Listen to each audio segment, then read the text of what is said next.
I had a miscarriage on my husband's birthday. He said I ruined his day because I didn't cook his favorite meal. Yesterday, I, 26F, had a miscarriage. It was our second child. My husband, 27M, and I had been trying for months to conceive, and after weeks of anxiety and hope, we saw the heartbeat on the ultrasound just a day before it all fell apart. I was 8 weeks pregnant, and the baby was so incredibly wanted. Everything felt normal the day before. We had an ultrasound appointment, and for the first time, we saw the heartbeat. It was just a flicker on the screen, but it was our flicker. That little blur was the promise of a future. We were thrilled. My husband even kissed my forehead afterward and told me, "We're really doing this again." Fast forward 24 hours. I was home playing with our 2-year-old son when I felt a strange pressure low in my abdomen. Not painful at first, just unsettling. Then came the bleeding. At first it was light, but within 15 minutes it had increased to the point where I knew something was very, very wrong. I immediately texted my husband, who was working about 30 minutes away. I said, "I think I lost the baby." I called him after, trying to keep calm, though my voice cracked with every word. I told him about the bleeding and said I felt dizzy and scared. I also said our toddler was still awake and I couldn't focus on both taking care of him and handling what felt like the worst moment of my life. He responded, "Of course, if it's urgent." Urgent? I felt like screaming. I said, "Yes, it is. I'm bleeding heavily. I'm lightheaded. Please come home." He said he'd be there soon.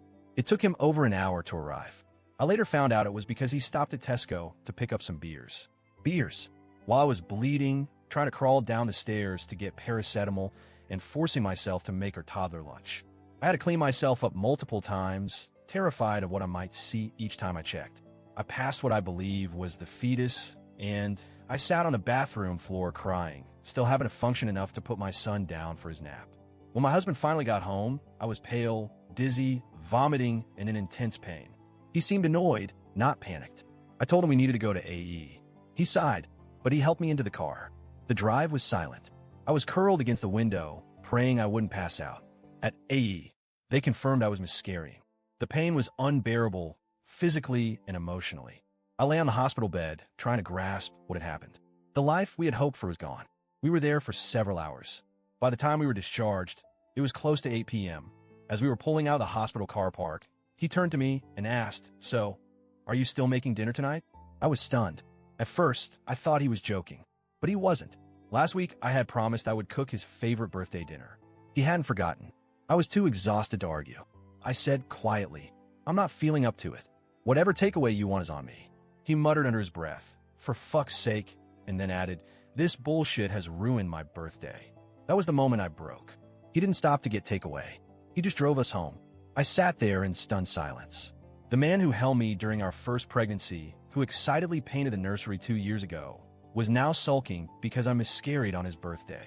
He put our son to bed while I lay in our room, feeling hollow. I couldn't cry anymore. I had no tears left. The next morning, I woke up to find him gone. No message, no check-in, no "how are you feeling?" Not even a note, just silence. The man I married walked out the door like nothing had happened. I waited the entire day for a message, even just a word, but there was nothing. When he came home at 8:30 p.m., he didn't say a word to me. He walked past me like I was invisible. About an hour later, I tried to talk to him. I asked if we could just talk. He ignored me. I asked again. He didn't even look up from his phone. Finally, I snapped. I said, "You're a disgrace." He got up, walked into the bedroom, slammed the door, and locked it. I was left standing in the hallway like a ghost. Then came the message from his mother. She told me I needed to be more understanding, that her son had suffered a loss too, that I was being too harsh. She didn't ask how I was, didn't say a word about me, and all I could think was, he talked to her. He opened up to her, but not to me. I was the one who carried the baby. I was the one who bled, who vomited, who shook on that hospital bed. I was the one who had to wipe tears off my toddler's face while hiding my own. He lost something too, I get that, but he wasn't the one flushing our dreams down the toilet. He wasn't the one doubled over in pain, still trying to keep the house together. In the last 24 hours, I felt more alone than I ever have. My body is wrecked. My heart is shattered. And my husband? He's treating me like I ruined his party. We have been together for 5 years, married for 3. He's always had moments where he needed space during stress. But this feels different. It feels like abandonment. I keep asking myself if I'm the one being irrational. I know hormones are wild after miscarriage. I know grief clouds judgment. But calling him a disgrace for what he said and how he acted, is that really too far? I would never have done this to him.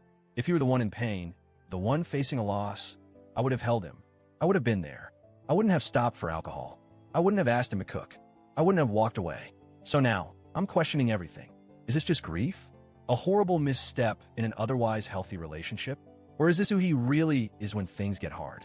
His silence continues. We haven't spoken properly since the hospital. He barely looks at me. I asked again this morning if we could talk. He said later. Later hasn't come, and I'm starting to wonder if it ever will.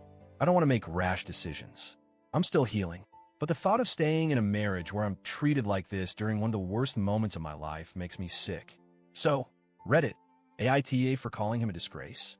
Because right now, that's exactly how he feels to me.